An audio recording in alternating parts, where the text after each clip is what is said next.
Hello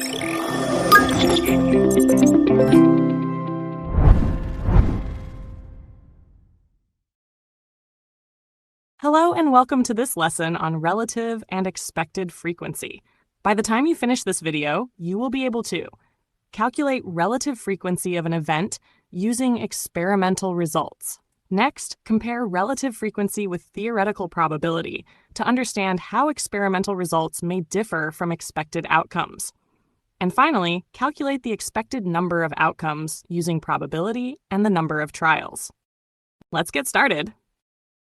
Now, let's first understand the difference between relative frequency and expected outcome. Relative frequency is based on what actually happened during an experiment. For example, look at the spinner on the left. Imagine spinning the spinner many times and recording the results. After the experiment, we count how many times we win and how many times we lose. So relative frequency is based on real results from an experiment. It tells us what actually happened. Now, on the right side, we have expected outcome. Expected outcome is based on chance and probability. For example, when tossing a coin, we normally expect about half of the outcomes to be heads and half to be tails. This is what we expect to happen based on probability, even before we perform the experiment. So remember the difference carefully. Relative frequency is what actually happened. Expected outcome is what we expect to happen based on chance and probability. In the next examples, we are going to calculate both relative frequency and expected outcomes, step by step.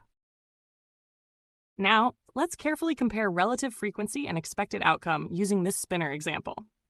First, let's focus on relative frequency on the left side.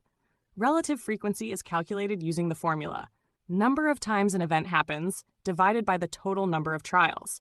In this example, the spinner was spun 40 times, and it landed on win 18 times. So to calculate the relative frequency of landing on win, we use 18 divided by 40. When we calculate this, we get 0.45. You can also think of this as 45%. This means that during the actual experiment, the spinner landed on win about 45% of the time. Now remember something important here. Relative frequency is based on actual results from an experiment, so sometimes the results may not be exactly what we expect. Now let's move to the right side and look at expected outcome. Expected outcome is based on probability. This tells us what we would expect to happen based on chance before performing the experiment. Now look carefully at the spinner. The spinner has 12 equal sections altogether, and 6 of those sections say win. So the probability of landing on win is 6 out of 12. And 6 out of 12 simplifies to 1 over 2. This means there is a 1/2 chance of landing on win. Now we use the expected outcome formula. Expected outcome equals probability multiplied by number of trials. The probability of winning is 1 over 2, and the spinner is spun 40 times. So we calculate 1 over 2 multiplied by 40, and that gives us 20. So based on probability, we expect the spinner to land on win about 20 times. Now compare the two answers carefully. The expected outcome was 20 wins, but the actual experiment only gave 18 wins. This is very normal in probability. Experimental results and expected results are often close, but they are not always exactly the same. This is because probability involves chance, and real experiments can vary slightly each time they are performed. So remember, relative frequency tells us what actually happened. Expected outcome tells us what we expect to happen based on probability. Now let's look at another example using a coin. This time a coin is flipped 40 times, and the coin lands on heads 22 times. First, let's calculate the relative frequency of getting heads. Remember the formula for relative frequency. Relative frequency equals number of times an event happens divided by the total number of trials. In this example, the event we want is heads. Heads happened 22 times, and the total number of flips was 40. So we calculate 22 divided by 40, and this gives us 0.55. You can also think of this as 55%. This means that during the actual experiment, the coin landed on heads about 55% of the time. Now let's compare this with the expected outcome. Expected outcome is based on probability, not actual experimental results. For a fair coin, there are two equal outcomes, heads and tails. Since both outcomes are equally likely, the probability of getting heads is 1 over 2. Now we use the expected outcome formula. Expected outcome equals probability multiplied by number of trials. The probability of getting heads is 1 over 2, and the number of trials is 40. So we calculate 1 over 2 multiplied by 40, and that gives us 20.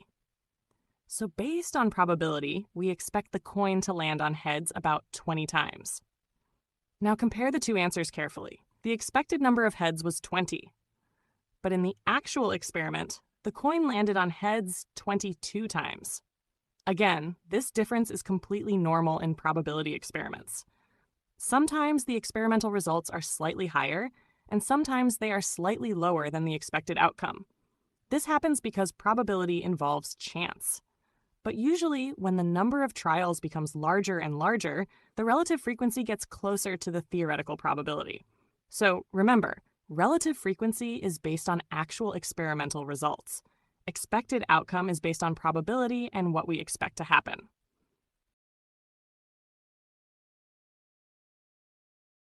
Now let's dive into some exam-style practice question. You can pause the video and try yourself. Now let's carefully read question 1. The question says, there are 7 green, 3 red, and 10 blue marbles in a jar. 1 marble is picked at random, noted, and put back before the next trial. Part A. Find the probability that a marble drawn is blue. This question is worth 3 marks, so we need to clearly show each step of the solution. Now, the first thing we should always do in probability questions like this is find the total number of possible outcomes. In this jar, there are 7 green marbles, 3 red marbles, and 10 blue marbles, so we add them together. 7 plus 3 plus 10 equals 20. This means there are 20 marbles altogether in the jar. Now the question is asking for the probability of drawing a blue marble. So next, we identify the favorable outcomes. The favorable outcomes are the outcomes we want. Since we want a blue marble, the favorable outcomes are the 10 blue marbles.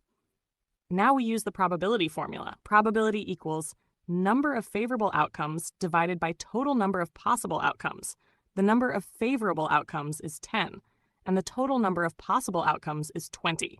So we calculate 10 divided by 20. Now simplify the fraction. 10 over 20 simplifies to 1 over 2.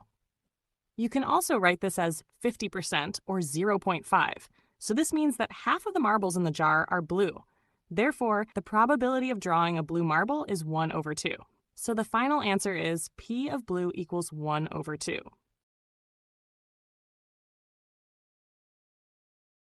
Now, let's move to question 2. The question says, there are 7 green, 3 red, and 10 blue marbles in a jar. 1 marble is picked at random, noted, and put back before the next trial. Part B. How many times would you expect to draw a blue marble if the experiment is repeated 500 times? This question is asking for the expected outcome. So remember the formula for expected outcome.